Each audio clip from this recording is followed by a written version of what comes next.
Acte de présence, de détermination et d'autonomie. Aux instances cosmiques et planétaires, à toi qui m'écoutes. Préambule.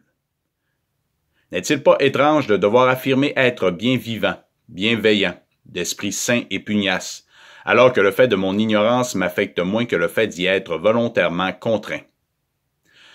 Cela doit être vérifié, mais je n'ai jamais accordé ou abandonné sciemment mes droits et mes responsabilités inaliénables à un monde politique corporatif frauduleux, à ses clubs privés de professionnels, à sa culture du secret, à sa psychologie du mensonge, à ses crimes contre l'humanité et à ses politiciens corrompus qui, pour offrir leurs fausses solutions prévues dès le départ, inventent le problème en blâmant quelqu'un d'autre pour justifier un marché et générer une division haineuse déguisée en inclusivité, en diversité et en sécurité pervertie.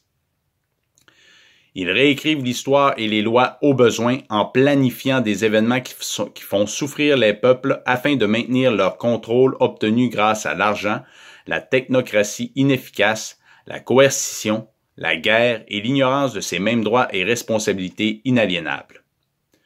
M'y compromettre va à l'encontre de l'intelligence du cœur et ça ne me représente pas. Cette démonstration a été faite pour moi et mes enfants, elle est documentée, c'est un acquis, en concordance avec le travail prééminent de nombreux gardiens et soldats de la vérité partout dans le monde, qui doivent être remerciés pour leur combat acharné et leur dévouement empathique non mercantile, afin de le révéler et de le changer structurellement. En particulier ces Américains nationaux, qui vont réaliser l'usurpation de leur gouvernement continental d'origine et de sa citoyenneté, subtilement orchestré à travers l'occupation militaire et le conflit commercial de la guerre de sécession de 1861, par des pouvoirs temporels de familles étrangères se décrétant royales et de leurs banquiers suprémacistes, gravitant principalement autour de la couronne britannique et du Vatican. Et ce, malgré les traités d'amitié signés un siècle plus tôt, suite à la guerre d'indépendance, et dont l'histoire réelle est sujette à des révélations inédites. C'est donc par la traîtrise et la subversion politique historiquement rapportée à l'échelle mondiale et ici au Canada, que peu à peu ils vont perdre le contrôle du narratif constitutionnel, économique, judiciaire et social de leur nouvelle république, substituée par une démocratie incorporée de la ville-État du district de Columbia, régie par les codes et les statuts du droit maritime et celui de l'amirauté. Ce qui va ensuite impacter le monde entier en raison des multiples guerres économiques déguisées en idéologie qui seront menées en son nom par une armée américaine devenue mercenaire pour le bénéfice de corporations étrangères et de leurs diverses agences de renseignement qui auront pris le contrôle du pays. Et factuellement, au regard de ces activités d'imposition, de taxation, de gestion du travail humain et de ses ressources, cette démocratie avec tous ses gouvernements occidentaux satellites est une mystification pour cacher les pires trafiquants d'armes, de drogue, de jeux et d'êtres humains de la planète, volant le temps et la santé de tous les peuples pour le bénéfice d'une poignée d'armateurs esclavagistes et de leurs différents actionnaires complices qui vont entretenir cette bourse mondiale criminelle dans laquelle nous sommes nés. Aviser l'agent, c'est aviser le principal, et aviser le principal, c'est aviser l'agent. Ce qui signifie qu'advenant le cas où vous ne comprenez pas ce que je dis et ce à quoi je fais référence, n'ignorez surtout pas ma parole et faites-la suivre à votre moi intérieur ou à votre supérieur hiérarchique de votre organisation et inversement, jusqu'à ce que le bon interlocuteur se présente ou se révèle afin de répondre précisément, exactement et intégralement à ce qui est demandé, sans subversion ni déception, dans un délai raisonnable suivant réception d'une telle demande. Spécifiez alors quelle est votre capacité ou votre statut, votre juridiction, la loi fondamentale applicable, vos serments d'allégeance publique ou occulte, le lien avec l'homme vivant souverain de ses droits que je suis ou le compte à numéro de la personne morale du même nom, ou d'un dérivé à lequel vous m'associez, afin d'expliciter ma responsabilité ou ma culpabilité présumée et la façon dont je peux l'annuler ou en décharger la dette suivant le cadre de sa fraude ou de sa légitimité. Être transparent et ne pas mentir. Existe-t-il quelqu'un ou une quelconque juridiction planétaire ou universelle avec ses fonctionnaires qui s'y opposent et qui n'est pas en mesure de l'adapter à son format papier conventionné afin de respecter le propre de sa fonction et de ses responsabilités? Si oui, précisez et mettons cela collectivement au clair. Car que la prétention contractuelle soit surnaturelle ou aussi banale que l'imposition d'un billet de stationnement délivré par la ville corporative du Mont-Royal, il faut simplement m'expliciter en quoi il est légitime de me taxer,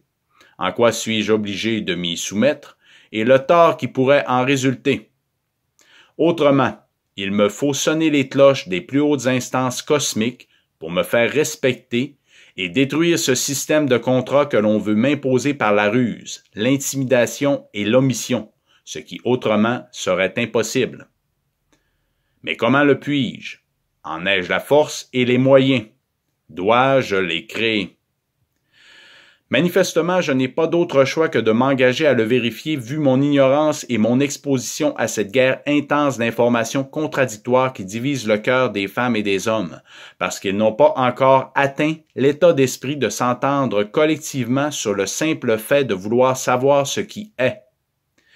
Il me faut donc ouvrir la lumière ou la fermer selon le contexte, malgré ma peur de souffrir d'un monstre caché ou d'un ange sexy, ce qui doit être dépassé par mon discernement et l'acceptation de ma légitime défense face à la mort. Ceci mettra à l'épreuve ma propre corruptibilité, donc ma capacité à respecter ce qui est, bien avant de respecter ce qui paraît, pour ne pas sérieusement inverser les rôles et les priorités. Céleste ou pas célèbre, je ne peux pas donner du crédit, de la crédibilité et du respect à quiconque ou quoi que ce soit qui me ment, qui me menace et qui le fait sans remords pour un salaire ou pour soumettre les autres à leur bon jugement. Surtout s'ils s'acharnent à le nier par la séduction ou la violence afin de maintenir cette prétention politique d'autorité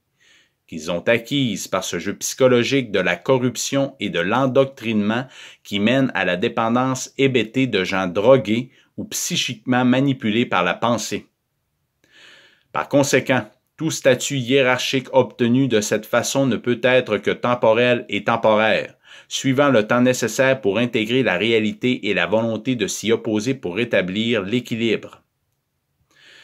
Et je ne doute point de ma volonté d'assumer mes responsabilités s'il y a lieu, et les conséquences de mes actes pour contribuer à l'amour de la vie et à un monde politique qui a réellement à cœur l'intelligence, la transparence et cette justice qui rétablit l'harmonie intemporelle dans nos relations. En contrepartie, je n'aime pas fonder ma propre action et ma parole sur la base d'un mensonge et sur l'hypocrisie qui se cache derrière et dont il m'est arrivé de faire usage. Mon expérience m'a appris alors que cela rend vicié tout ce qu'elle touche. Et cet état d'esprit se coordonne avec mon rôle de père qui, pour ses enfants qu'il aime plus que tout, veut être cet exemple politique d'intégrité, de rigueur et de force, afin de les protéger lorsqu'ils sont les plus vulnérables contre l'horreur d'une civilisation qui a ritualisé et banalisé le fait de les traumatiser sans plus savoir le reconnaître et le punir sévèrement. Sur l'autel de la promesse d'un monde meilleur, elle sacrifie nos enfants en fermant les yeux sur la splendeur de celui qui est déjà présent en eux et qui ne demande qu'à s'épanouir. Ce jardin d'Éden qui va expérimenter que le fruit défendu de la connaissance est celui du mensonge, qui, pour exister, n'a pas d'autre choix que de se parer des artifices d'une lumière factice qui ne durera pas, afin de masquer la vérité toute nue, c'est-à-dire ce qui est.